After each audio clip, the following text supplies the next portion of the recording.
En un mundo lleno de violencia, tristeza y enfermedad, siempre hay una respuesta. Clama a mí y yo te responderé, dice el Creador. El Tabernáculo de la Fe presenta un mensaje de esperanza.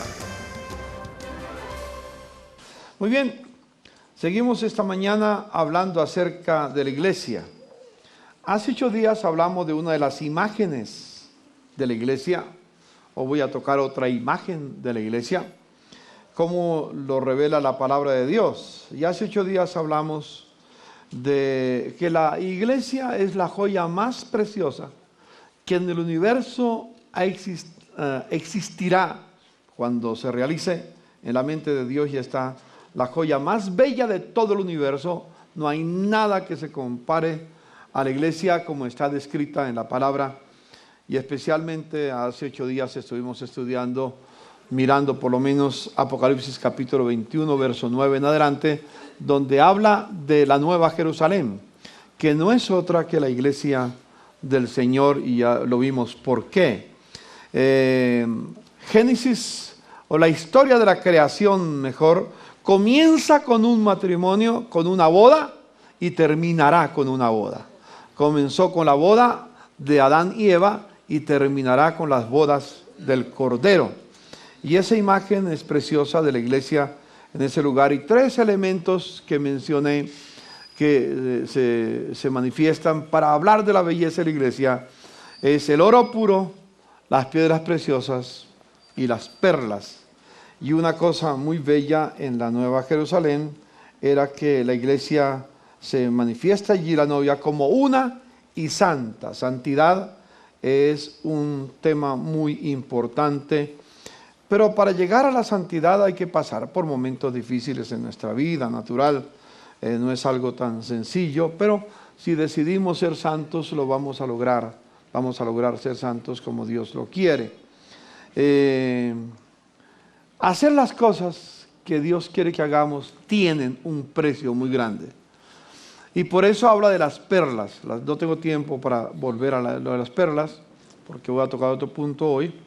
Pero una perla se forma a través de un gran sufrimiento, de un gran dolor. De repente, allá en el fondo del mar, una ostra, un molusco está dentro de su casita, y de una manera extraña aparece una pequeña grano de arena, y se incrusta en su cuerpo, y es un ser, un animal hipersensible, y el dolor que le causa esa pequeña grano de arena es indescriptible, nadie lo puede pensar, y ella comienza a segregar un nácar, un líquido mucoso que es nácar, y comienza a envolver ese puntito de arena, y comienza a envolverlo con parte de su vida hasta que se forma la perla. En este viaje me traje una película que espero que la podamos ver en algún momento. No es una película, es un documental más bien, o una historia de la fundación de los Estados Unidos, que se llama Monumental. Es escrita, el autor principal, la persona principal es Kirk Cameron, que es el de la película A Prueba de Fuego, que tiene que ver con el matrimonio, muy, muy especial. Y él habla de cómo va a la historia, va hasta Inglaterra para descubrir la historia de cómo empezó los Estados Unidos. Y es una historia tremendamente desafiante, porque los primeros que vinieron, los primeros que intentaron llegar al Nuevo Mundo para construir una nación que temiera a Dios, murieron en su esfuerzo. Murieron. Tuvieron grandes luchas, grandes dificultades. Por último, llegaron 102 personas en el barco del Mayflower a los Estados Unidos. Y de esos, en tiempo de invierno, y de los 102 murieron 47 llenos de enfermedades. 47 murieron. Así que los pocos que quedaron siguieron luchando, pero ahí se sembró la semilla y llegó a ser la nación más poderosa de la tierra, que fue formada con principios y valores del reino de Dios. Hacer las cosas que cuestan tienen un precio. Mira a su hermano y dígale, lo que cuesta tiene un precio muy grande. Y a veces no estamos dispuestos a pagar el precio que tienen las cosas. Queremos que todo sea suave, que todo sea fácil y que no tengamos que pasar por momentos de prueba ni de lucha, sino que todo sea sin problemas. Pero tiene un precio muy alto. Espero que en algún momento los voy a invitar para que veamos el documental. Tienen que venir con la disposición de estar unas 2 o 3 horas para tomar notas y discutir y compartir hacia dónde nos vamos a proyectar. La segunda imagen que quiero hablar en esta mañana es la iglesia como cuerpo de Cristo.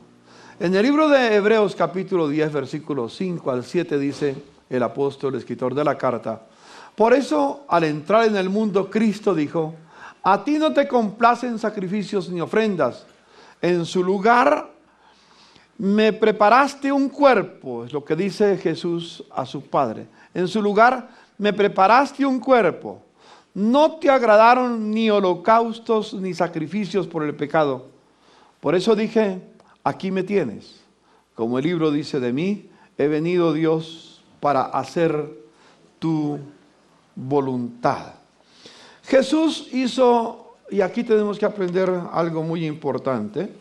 Tenemos que aprender, la iglesia es llamada el cuerpo de Cristo. La iglesia no es una institución, aunque puede ser considerada institución, pero no es una institución. La iglesia no es una organización, aunque hay organización, pero no es una organización. La iglesia menos es un club, ni una reunión de gente buena. La iglesia es comparada en la Biblia como el cuerpo de Cristo, y cuando habla del cuerpo de Cristo toma el cuerpo humano como ejemplo, como ilustración de lo que es un cuerpo. Ahora, Jesús vino a este mundo y se relacionó al mundo por medio del cuerpo que el Padre le dio. Pero Él entregó su cuerpo en rescate nuestro en la cruz del Calvario. Y luego el Señor escoge un nuevo cuerpo para habitar en la tierra. El nuevo cuerpo que el Señor escoge para manifestarse en este mundo es la iglesia. En nosotros está encarnado Jesús, está presente Jesús y nos envía a la tierra. ¿Para qué? Para conquistar a esta tierra para Jesús, para su gloria y para su honra. Así que nos preguntamos, ¿para qué para qué el Padre le dio un cuerpo a Jesús? Para que a través del cuerpo hiciera la voluntad de Dios. ¿Para qué Dios nos dio un cuerpo a nosotros? ¿Para qué Dios te dio un cuerpo a ti? Porque tienes un cuerpo, porque tienes ojos, porque tienes manos, porque tienes todo tu cuerpo. ¿Por qué? ¿Para qué? ¿Para qué se lo dio? Nos dio un cuerpo para hacer la voluntad de Dios. ¿Has entendido esa verdad? Que nuestro cuerpo fue dado por Dios. Fue hecho por Dios en el vientre de nuestra madre con un propósito, que con este cuerpo hiciéramos la voluntad de Dios.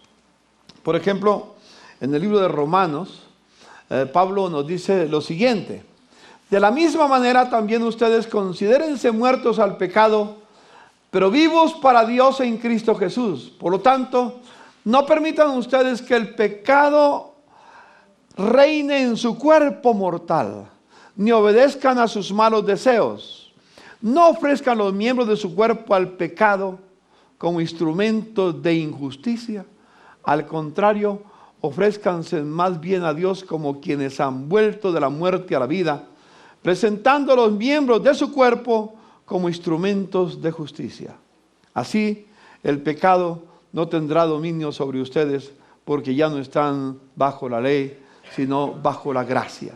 Esta revelación del apóstol San Pablo nos dice para qué Dios nos dio un cuerpo, para qué Dios me dio boca, ojos, nariz, manos, pies, corazón, todo lo que mi cuerpo tiene. ¿Para qué me lo dio? No para que mi cuerpo sirva como instrumento al pecado, sino para que mi cuerpo sirva como instrumento de justicia y se pueda hacer a través de mi cuerpo la voluntad de Dios en la tierra. ¿Me comunico? ¿Sí? ¿Para qué te dio Dios un cuerpo? Para hacer la voluntad de Dios. Dígale a su hermano que está a su lado, mírelo bien y dígale: Dios me dio este cuerpo para hacer su voluntad. Por lo tanto, Dios no quiere que mis ojos vayan tras el mal, ni mis pies, ni mis manos, ni mi lengua, ni mi boca. Nada de mi cuerpo, todo mi cuerpo le pertenece al Señor. No me pertenece a mí, le pertenece a Dios, y mi cuerpo es un instrumento para revelar la gracia, la gloria, el amor, la voluntad, la compasión, la misericordia de Dios, todas las virtudes de Dios que Él quiere revelar a través de los seres humanos. Esa es una verdad que tenemos que asimilar en nuestra vida. Dios nos dio un cuerpo simplemente para que viviéramos, para que comiéramos, para que andáramos, para que nos divirtiéramos, para que hiciéramos lo que quisiéramos. Nos dio un cuerpo.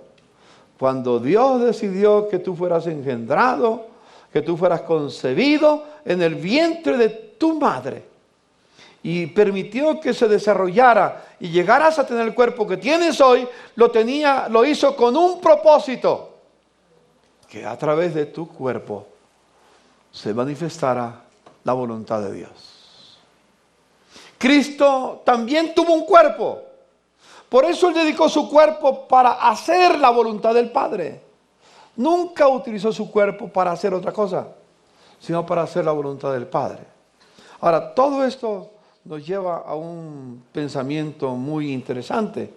Si nosotros somos el cuerpo de Cristo, porque eso es lo que somos ahora, el cuerpo de Cristo, ¿para qué como iglesia, siendo el cuerpo de Cristo, para qué estamos en la tierra? Para hacer la voluntad del Padre. No hay otro motivo por el cual somos iglesia. No somos iglesia para, repito, tener un grupo de buena gente. Si no somos miembros del cuerpo de Cristo, o mejor, no somos iglesia para hacer la voluntad de Dios en la tierra, entonces no estamos entendiendo lo que significa ser miembro del cuerpo de Cristo o ser parte de la iglesia. Todos nosotros como iglesia tenemos ese propósito: hacer la voluntad de Dios en la tierra. Eso cambia todas las perspectivas. Dios no nos salvó con el propósito de ir al cielo. Vamos al cielo. Vamos a tener el cielo. Cuando terminemos la jornada aquí en la tierra, no tenemos más donde ir sino al cielo. Y un día regresaremos a la tierra para gobernar la tierra. Regresaremos a la tierra porque los justos heredarán, ¿qué? No el cielo. Los justos heredarán la tierra, la tierra. La tierra le pertenece a Dios. Hoy hagamos lo que podemos y el Señor irá a terminar la jornada. Pero estamos en la tierra para hacer la voluntad de Dios. Como iglesia estamos en ese camino. En 1 Corintios capítulo 12 lo amplía el apóstol San Pablo. Dice: de hecho, aunque el cuerpo es uno solo, tiene muchos miembros, y todos los miembros, no obstante ser muchos, forman un solo cuerpo. Así sucede con Cristo. Mire su cuerpo. ¿Cuántos miembros tiene su cuerpo? Yo no sé cuántos, tal vez Manuel nos puede decir cuántos miembros tiene el cuerpo. Cientos de... Realmente con todas las neuronas y con todo lo que tiene, yo no sé, millones. Infinidades. Algunos son más grandes, se ven, se notan y todo, pero en el cuerpo nuestro hay muchos miembros. Muy bien. Pero aunque tenemos muchos miembros, ¿qué somos? Un solo cuerpo. Toda esa diversidad de nuestro cuerpo existe para formar un solo cuerpo. Todos fuimos bautizados por un solo espíritu para constituir un solo cuerpo.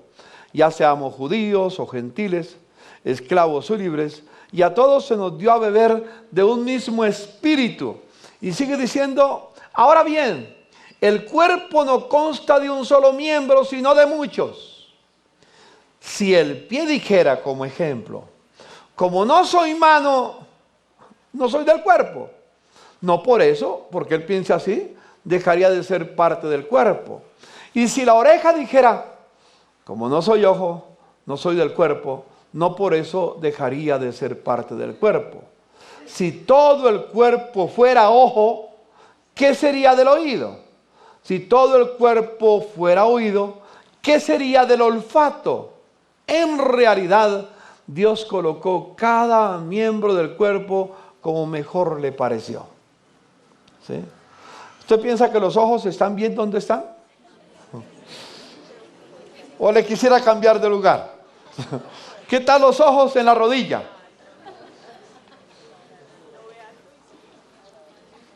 O en otra parte del cuerpo. Dios colocó cada miembro donde debía de estar. Donde están nuestros miembros del cuerpo están perfectamente colocados por el Señor. Entonces, si todos ellos fueran un solo miembro, ¿qué sería del cuerpo? Lo cierto es que hay muchos miembros, pero el cuerpo es uno solo. El ojo no puede decirle a la mano, no te necesito, ni puede la cabeza decir a los pies, no los necesito. Al contrario, inclusive los miembros del cuerpo que parecen más débiles son indispensables. Y a los que nos parecen menos honrosos, los tratamos con más honra, con honra especial. Y se les trata con especial modestia a los miembros que nos parecen menos presentables. Mientras que los más presentables no requieren tan trato especial, así Dios ha dispuesto a los miembros de nuestro cuerpo, dando mayor honra a los que menos tenían, a fin de que no haya división en el cuerpo, sino que sus miembros se preocupen por igual unos por otros. Si uno de los miembros sufre, ¿qué pasa con los demás? Los demás sufren. Así debía de ser. Así debiera de ser. En el cuerpo humano, cuando un miembro del cuerpo sufre, ¿qué pasa con el resto del cuerpo? Los demás miembros del cuerpo también sienten el dolor, el sufrimiento, sienten la necesidad de que esa parte esté sana. Yo espero que el Señor nos dé más y más cada día conciencia de cuerpo en la iglesia. Que cuando un hermano esté pasando por un momento de dificultad, todos estemos sintiendo y acompañando a esa persona en su momento de dificultad. No uno o dos. A veces esperamos que 2 o 3 personas en la iglesia se encarguen de los problemas de todos. Imposible, imposible. Por eso somos un solo cuerpo y cada uno miembros del mismo cuerpo. Cuando un miembro sufre, no espera que otro venga, sino el que está más cercano, ¿qué hace?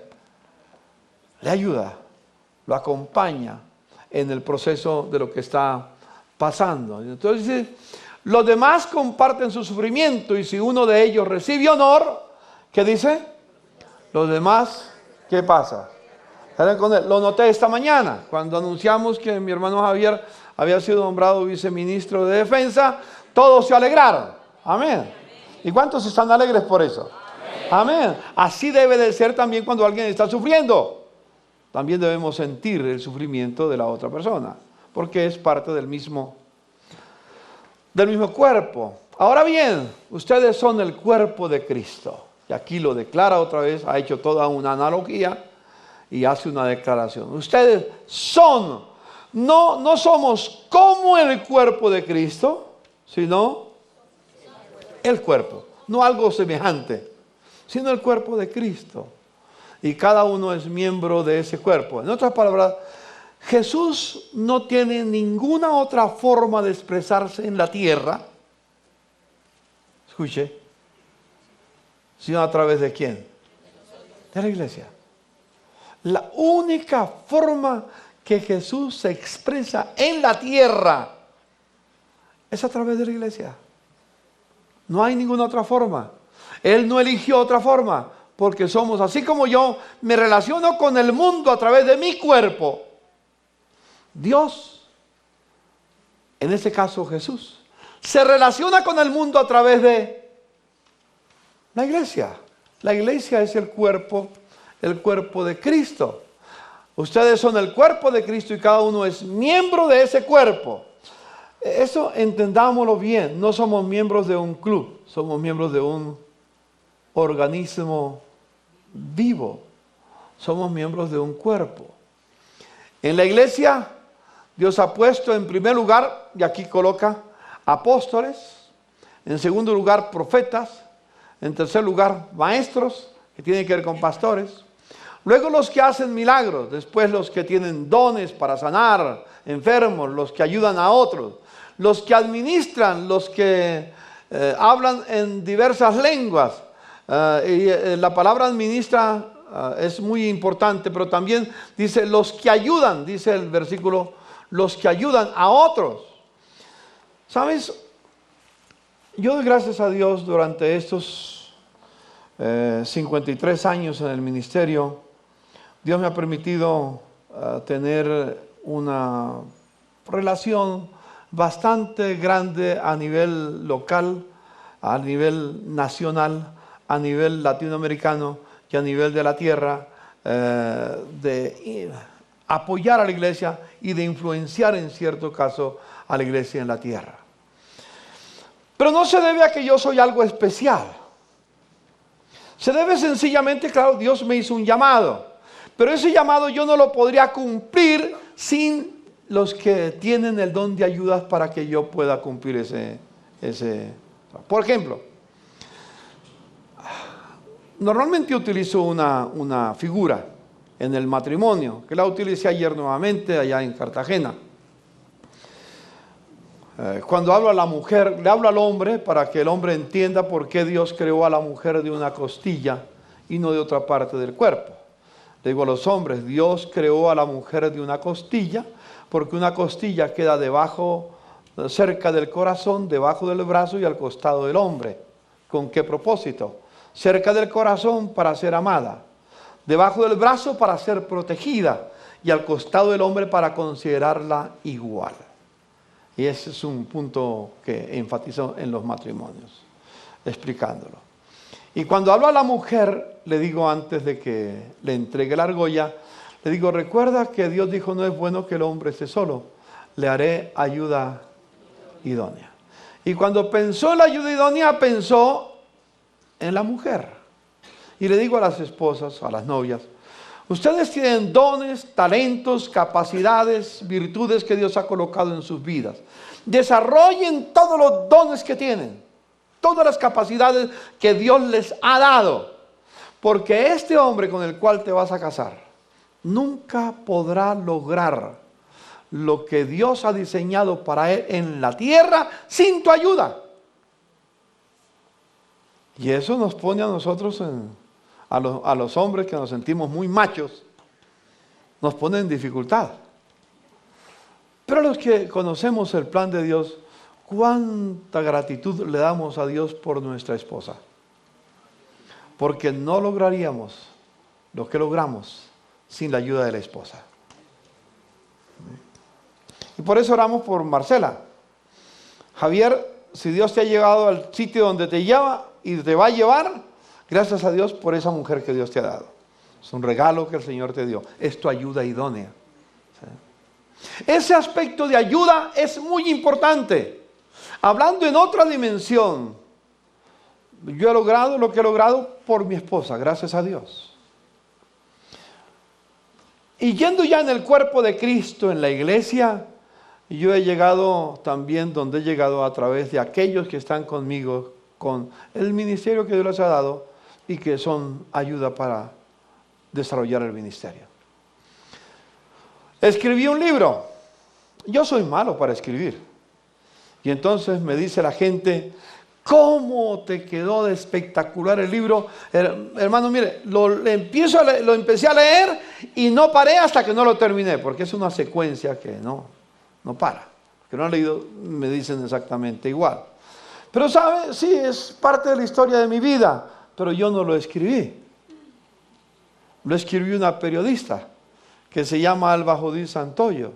Y ella llegó para ayudarme a plasmar en ese libro, en forma escrita, de una manera que lo que Dios ha hecho en mi vida, los demás lo entiendan, por lo menos en la primera parte de lo que estoy narrando, los primeros años en el ministerio, los primeros años de mi vida cristiana.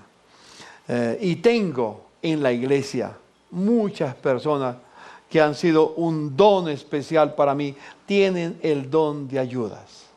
No quiero mencionar para no poner celos.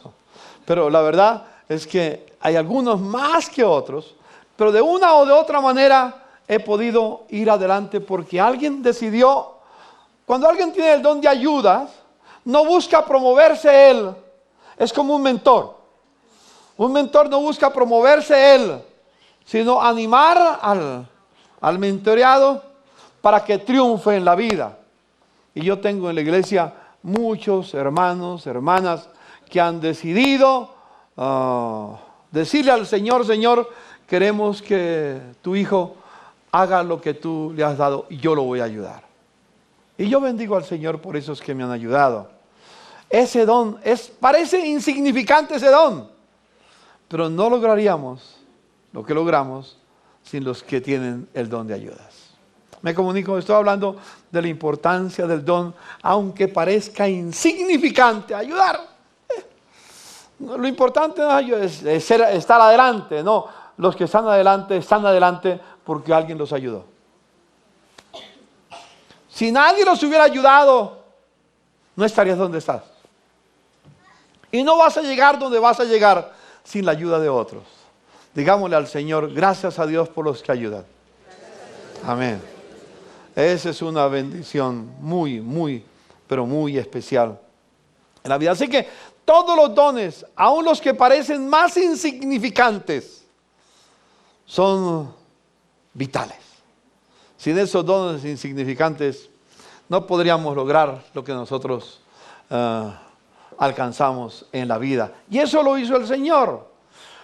Luego dice: los que hablan en diversas lenguas, son todos apóstoles, son todos profetas, son todos maestros, hacen todos milagros, tienen todos dones para sanar enfermos, hablan todos lenguas, ¿acaso interpretan todos? No tenemos el mismo don. Tenemos dones distintos, pero todos los dones son necesarios. En el cuerpo todos los miembros son diferentes, pero todos los miembros del cuerpo son necesarios. En la iglesia todos son necesarios. En la sociedad dice: nadie es importante, si alguien no está, pues se cambia por otro. Eso es lo que dice la sociedad. Somos desechables. En la iglesia nadie es desechable. Mira a tu hermano y dígale: en la iglesia nadie es desechable. Todos somos importantes. Y a veces nos creemos superiores a otros. No está bien. No está bien. Nadie tenga más alto concepto de sí que el que debe tener, sino que piense de sí mismo con cordura. Dele gracias a Dios por el don que Dios le dio, pero piense por el lugar que le puso en el cuerpo de Cristo. Piense que no puedes ocupar el lugar que tienes en el cuerpo de Cristo, que Dios te colocó ahí con ese don, con ese talento, con esa gracia, con esa virtud. No lo puedes lograr sin la ayuda de tus hermanos. No sé si soy claro. Podemos llevarlo a cualquier ámbito de la sociedad, pero detengámonos en la iglesia de Jesucristo. Así que somos todos importantes y nos necesitamos unos a otros. Mira, ahora no mira a su cónyuge que está a su lado, mira a otra persona, dígale: yo te necesito a ti. Arriba, los hermanos que están arriba. Nos necesitamos unos a otros. No hay nadie aquí en la iglesia que sea más importante. Puede ser que algunos aparentemente seamos más importantes, pero todos somos iguales a los ojos de Dios. Amén. Amén. ¿Dices amén? Amén. Somos iguales. Lo que tenemos es cada uno que cumplir el llamado que Dios nos hizo. Por ejemplo, Jesús es la cabeza. ¿Pero qué puede hacer la cabeza sin el cuerpo? Nada. ¿No? Jesús no puede hacer nada sin nosotros. Por favor, pensemos en esa verdad. Jesús no puede hacer nada en el plan que Dios se ha propuesto de redimir la tierra, la creación, de traer un nuevo mundo a existencia. No lo puede hacer, aunque es la cabeza, sin el cuerpo. ¿Y quién es el cuerpo? La iglesia. Por lo tanto, nosotros aunque somos el cuerpo, tampoco podemos hacer nada sin la cabeza. ¿De qué sirve la cabeza sin el cuerpo? ¿De qué sirve el cuerpo sin la cabeza? Esa es la analogía. La verdad que hay detrás de esta analogía es tremendamente espectacular. Nos necesitamos. Cristo te necesita a ti. Y yo necesito a Jesús. Sin Jesús no podríamos hacer lo que debemos hacer, y Él sin nosotros tampoco. Y por eso indica que nos necesitamos los unos a los otros. Tiene que haber un pacto en nuestras vidas que se realiza en Jesucristo. ¿Qué sostiene el matrimonio? El pacto. Si no hay pacto, el matrimonio se destruye. ¿Qué sostiene al matrimonio cristiano? El pacto. ¿Qué sostiene a la iglesia unida? El pacto que hemos hecho con Jesucristo y que Él hizo con nosotros en la cruz del Calvario. Esa es una verdad general, muy especial. Somos el cuerpo de Cristo. Díganlo conmigo. Somos el cuerpo de Cristo. Y cada uno de nosotros somos miembros del cuerpo con una función especial. No hay nadie acá que pueda decir, yo no tengo ninguna función en el cuerpo de Cristo. Todos tenemos una función especial. El grande problema quizás es que no hemos descubierto cuál es nuestra función. Y si la hemos descubierto, no la hemos puesto en acción, en práctica. Debemos entonces descubrir nuestro lugar en el cuerpo de Cristo. Tenemos que descubrirlo. Quiero llevarles, para seguir pensando en el tema, al libro de Romanos, capítulo 12, versículos 1 y 2 especialmente o inicialmente. Por lo tanto, hermanos, tomando en cuenta la misericordia de Dios, les ruego que cada uno de ustedes en adoración espiritual ofrezcan su cuerpo. ¿Qué tenemos que ofrecer? Nuestro cuerpo como sacrificio vivo. Ese sacrificio vivo es santo y agradable a Dios.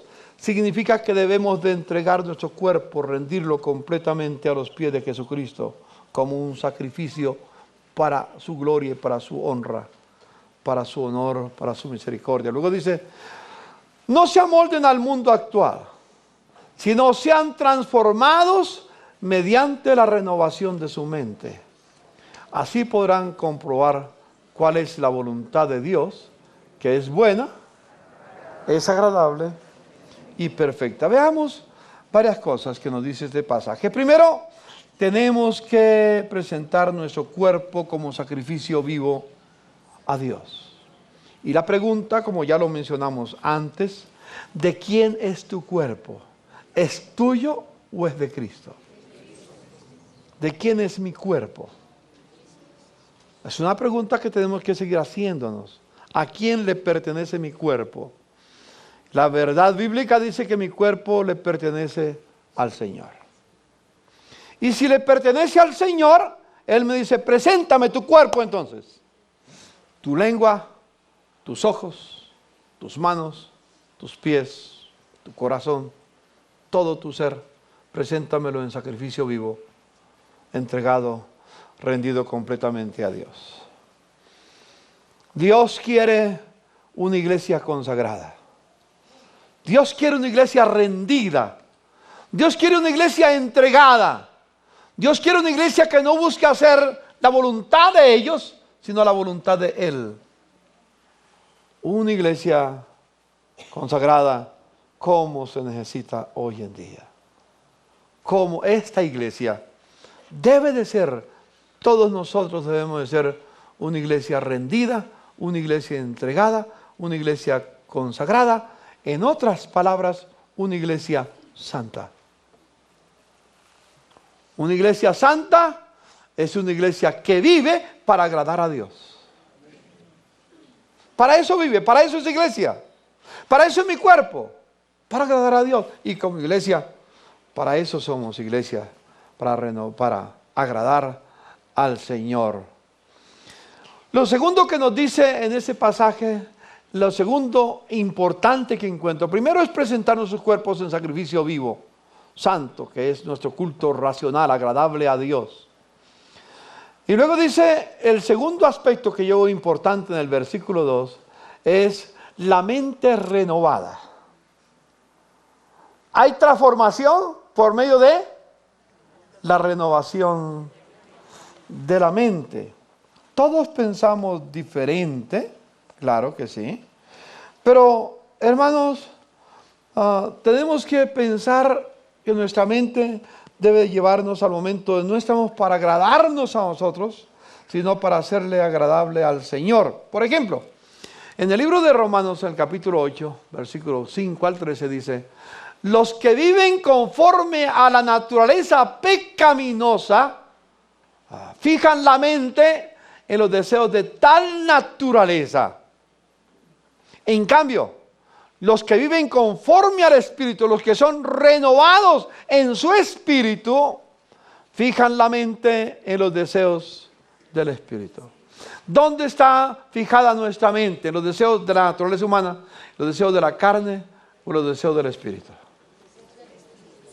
Ese es el gran reto que tenemos. ¿Dónde deleitarnos? ¿En la carne o en el Espíritu? ¿En los deseos del Señor o en los deseos nuestros? ¿Qué tenemos que hacer con los deseos nuestros? Llevarlos a la cruz, crucificarlos. Y decir, como dice el apóstol Pablo en Gálatas capítulo 2, versículo 20, no vivo ya yo, mas vive Cristo en mí. Amén. Lo que ahora vivo en la carne, lo vivo en la fe del Hijo de Dios, el cual me amó y se entregó a sí mismo por mí. Digan conmigo, no vivo ya yo, mas vive Cristo en mí. Y lo que ahora vivo en la carne, lo vivo en la fe del Hijo de Dios, el cual me amó y se entregó por mí. Aleluya. Eso es lo que tenemos que hacer con los deseos de la carne, llevarlos a la cruz. Siempre nos acompañan los deseos de la carne. Nunca va a haber un momento en que nunca los deseos de la carne ya no. No, siempre nos acompañan. Cada que aparecen hay que llevarlos ¿dónde? A la cruz. La mentalidad pecaminosa es muerte, mientras que la mentalidad que proviene del Espíritu es vida y paz. La mentalidad pecaminosa es enemiga de Dios, pues no se somete a la ley de Dios ni es capaz de hacerlo. Los que viven según la naturaleza pecaminosa, ¿qué dice? No pueden agradar a Dios. Sin embargo, ustedes no viven según la naturaleza pecaminosa, sino según el Espíritu. Si es que el Espíritu de Dios vive en ustedes. Si alguno no tiene el Espíritu de Cristo, no es de Cristo. Pero si Cristo está en ustedes, el cuerpo está muerto a causa del pecado, pero el Espíritu que está en ustedes es vida a causa de la justicia. Y si el Espíritu de aquel que levantó a Jesús de entre los muertos vive en ustedes, el mismo que levantó a Cristo de entre los muertos, también dará vida a su cuerpo mortal por medio de su Espíritu que vive en ustedes. Por tanto, hermanos, tenemos una obligación, pero no es la de vivir conforme a la naturaleza pecaminosa, porque si ustedes viven conforme a ella, morirán. Pero si por medio del Espíritu dan muerte a los malos hábitos del cuerpo, entonces ¿qué? Vivirán. Es un pasaje muy, muy desafiante. Nos llama a vivir una vida consagrada. Y la vida consagrada va a producir una mente renovada. Un cambio de mentalidad. Vivimos no para nosotros, vivimos para el Señor. Cuando tenemos la mente renovada, se refleja lo que dice el apóstol San Pablo. Tenemos entonces la mente de Cristo. ¿Ah? Si tenemos la mente de Cristo, pensaremos como Cristo piensa. Y nos enfocaremos como Cristo lo haría en la tierra. Vivir para agradar a nuestro Padre Celestial. Vivir para hacer su voluntad. Es todo un desafío que tenemos que seguir entendiendo y seguir desarrollando en nuestra vida. Así que primero tenemos que presentar nuestros cuerpos y luego como consecuencia de eso tenemos que renovar la mente. Si renovamos la mente, ya no nos vamos a volver atrás. Si renovamos la mente, hermanos, leamos el verso 2. No se amolden al mundo actual, sino sean transformados mediante la renovación de su mente. Si nuestra mente está renovada, ¿qué va a pasar? No nos amoldaremos al sistema que el mundo tiene. El sistema que el mundo tiene no nos cautivará, porque nuestra mente está renovada. Dígale a su hermano, yo necesito tener la mente renovada. Necesitamos mente renovada. Cuerpos presentados en sacrificio vivo y mente renovada. Cuando tenemos la mente renovada viene el tercer aspecto. Dice en el verso 2 al final, así podrán comprobar cuál es la voluntad de Dios, que es buena, que es agradable y perfecta. Escúcheme, solamente un cuerpo entregado al Señor y solamente una mente renovada podrá descubrir la voluntad de Dios. Solamente, escúchame, solamente un cuerpo entregado y una voluntad transformada, solamente ese puede descubrir la voluntad de Dios. Y va a descubrir que la voluntad de Dios siempre, siempre, siempre es buena, es agradable y es perfecta. Y vamos a descubrir que muchas veces Dios nos permite pasar por momentos de valle de muerte, de sombra y de dolor. Pero en el valle de sombra y de muerte descubriremos que el Señor está a nuestro lado, que nos acompaña y no nos deja y siempre nos lleva a la victoria. Amén. Amén. Bendito el nombre del Señor. Qué verdad tan grande, tan especial. Ahora, hermanos, tengamos estos dos versículos en mente en nuestra vida, porque cuando estos dos versículos de Romanos 12, 1 y 2 se comienzan a hacer real en nuestra vida, entonces vamos a vivir una vida completamente distinta, vamos a vivir siempre satisfechos en la voluntad de Dios, porque descubrimos que no hay nadie que venga a nuestra vida, no hay nada que venga a nuestra vida que Dios no lo permita para nuestro bien. A veces llega una prueba y decimos, ¿y por qué a mí? Y a Dios nos revela. Un hermano esta mañana con mucho cariño me dijo, pastor, yo me rebelé con Dios esta semana. Lo dijo con mucho cariño. Claro, ya le pedí perdón, me dijo. Pero me rebelé con él. Porque mi hija que estaba embarazada con 6 meses de embarazo, le apareció una novedad terrible en su cuerpo. Y hubo que producir el nacimiento del niño antes y nació muerto. Y me rebelé contra Dios. Pero mi mente está renovada y descubrí por algo Dios lo permite. Le doy gracias a Dios porque aunque pase por momentos difíciles, Él sabrá llevarme en valle de sombra y de muerte a la victoria final. No sabemos. Por eso cuando estás enfermo, clama a Dios que te sane. Pero descansa en la voluntad de Dios. Descansa en la voluntad de Dios. No te enojes con Dios. Dios quiere que descubra que su voluntad siempre al final será buena. Nada superior a la voluntad de Dios. Será agradable. Lo descubrirás y será perfecta. Mucho tengo para hablar de eso, pero el tiempo se me va. Aquí hay un cuarto aspecto que aparece. Terminará con nuestra independencia.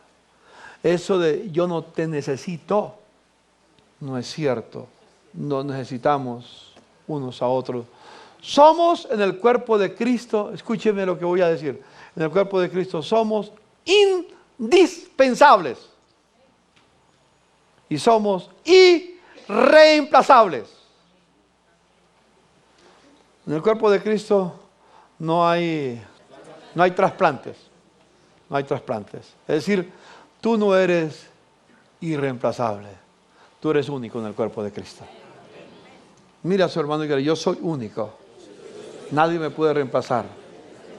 Lo que yo debo de hacer es cumplir el don que Dios me dio. Cumplir la función por la cual Dios me dio. No buscar que otro lo haga. Al fin y al cabo uno no es insignificante. No, no es cierto. Todos ustedes tienen un valor incomprensible. Para ir terminando, yo quiero en unos 5 minutos pensar, dejarles un pensamiento en su mente. Debemos descubrir nuestro don y debemos ejercer esa función. La Biblia nos habla de varios dones, nos habla de varios talentos, capacidades. En el capítulo 12, miremos, yo no sé si está aquí, así, versículo, no está. Si ustedes leen en su Biblia, versículos siguientes, 3, 4, 5, 6, 7, van a encontrar en el Romanos capítulo 12, versículos 13 en adelante, van a encontrar que si alguno tiene el don de servir, ¿qué dice? Que sirva. Ahora, ese es un don particular, porque todos tenemos la función de servir, pero algunos se deleitan más en el servicio, y eso es que Dios llama a ese don que lo hagan. Si algunos tienen el don de ser maestros, ¿qué dice? Que enseñe. Si alguno tiene el don para animar a otros, que anime. Si alguno tiene el don de profecía, y voy a aclarar la palabra profecía. La palabra profecía no es estar diciéndole, mire, que es que te vas a encontrar no es adivinar el futuro. Es decirle, mire, es que el Señor me dice que tú te vas, que las llaves que se te perdieron están en tal lugar y que... Entonces es don de adivinación, eso no existe en la Biblia.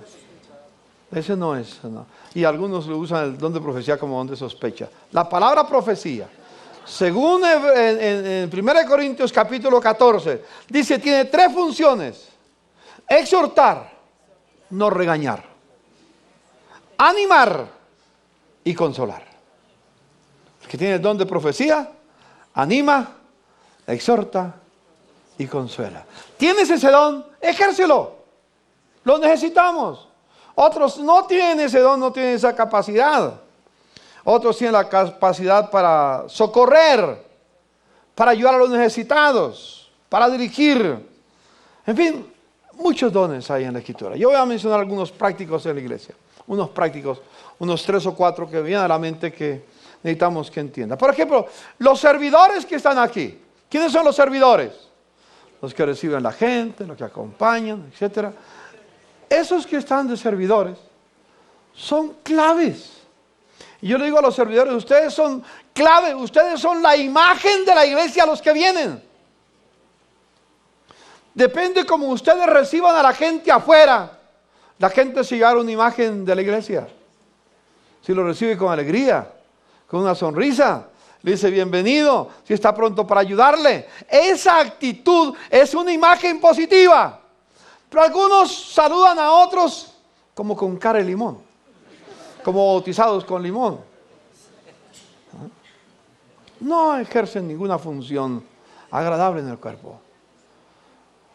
Los servidores son vitales en una reunión del cuerpo de Cristo, especialmente con los nuevos, porque ellos llevan una imagen según quien lo reciba. Es como cuando usted va a un almacén o a un restaurante, depende cómo lo atienda el mesero. Así la comida sea espectacular, dice, a este lugar no vuelvo. A veces pienso, hermanos, ¿cuántos habrán dicho al tabernáculo jamás vuelvo? ¿Por qué? Porque los que lo recibieron no ejercieron la función como debía de recibirlo. ¿Qué responsabilidad tienen ustedes, hermanos, como servidores? Por eso la iglesia debe orar por ustedes. Porque muchas veces tendrán dificultades, tendrán problemas, tendrán luchas. Y vienen cargados. Pero que la gracia de Dios les acompañe. Para que siempre reciban con alegría. Amén. Siempre sean la imagen de Jesucristo en esta congregación.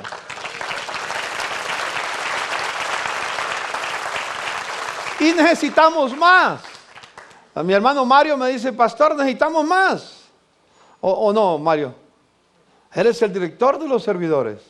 Y me dice, a veces estoy en crisis. Vienen a veces, a algunos cultos vienen uno nada más. Y hay que recoger, necesitamos 5 para recoger ofrenda. Necesitamos 10 para saludar a la gente, para acomodar. Y apenas hay uno. ¿Alguno de ustedes siente el llamado a ese don? Déjeme pensar en otros. Los que acompañan los maestros que están en la iglesia infantil. ¿Cómo necesitamos, hermanos y hermanas, que tengan esa pasión por los niños? ¿Sabes, hermano? Los niños determinan muchas veces si los padres vuelven a la iglesia o no. Si el niño tiene una clase aburrida y no quiere venir a la iglesia, ¿qué dicen los padres? El niño dice, no voy. Entonces los padres dicen, es increíble, pero es verdad. Es cierto. Necesitamos hermanas y hermanas. ¿Cuántos de ustedes no están en la iglesia infantil y quisieran estar porque quieren ser bendición a los niños? Levanten la mano. 1, no más. 1, 2, nada más. 3, solamente 3, 4. Bueno, ya vamos en 4. 5, 6, 7. ¿Quién más? ¿Quién más? Piénselo bien. Esos niños necesitan tu calor. Necesitan tu amor. La sala cuna necesita de hombres y mujeres que atiendan a los niños y los padres puedan dejar a los niños tranquilos. Esos son dones de ayuda.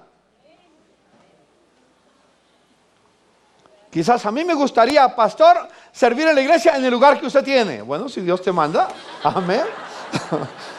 Está bien, si el Dios te pone, amén, no hay problema. ¿Sí?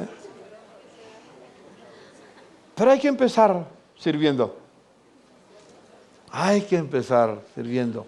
¿Sabe cómo Jesús fue exaltado? Porque primero descendió. Algunos quieren ser exaltados sin haber descendido.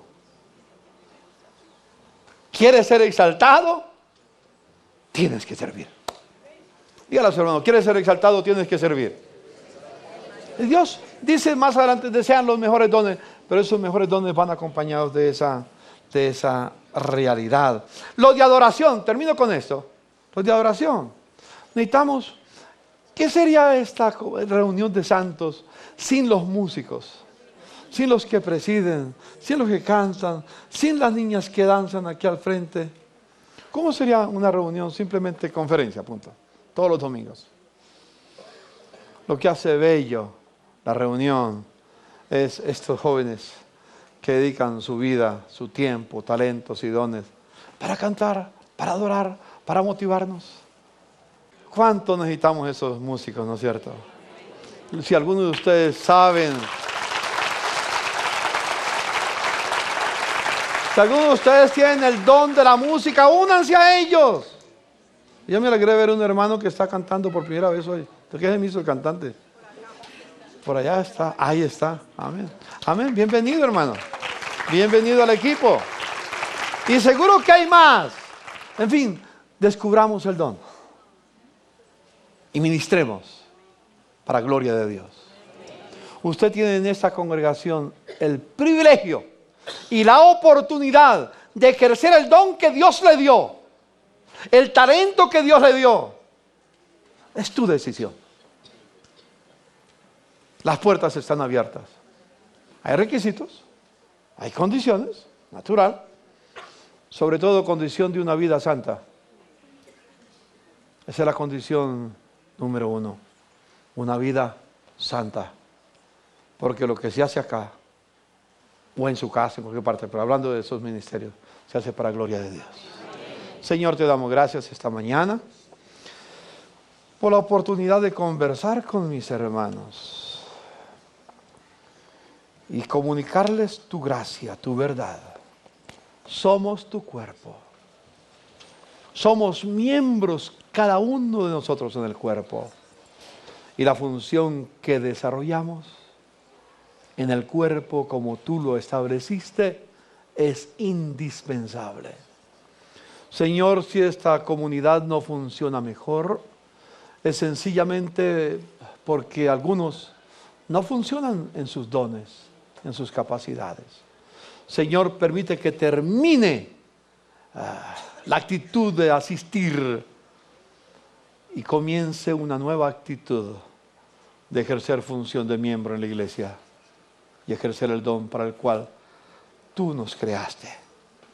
Señor, bendigo a mis hermanos, que este pensamiento envuelva su mente y corazón todos estos días, hasta que podamos decirte, Señor, aquí está mi cuerpo en sacrificio vivo. Renueva mi mente, Señor, para descubrir cuál es tu voluntad, que siempre será buena, agradable y perfecta. En el nombre de Jesús. Amén.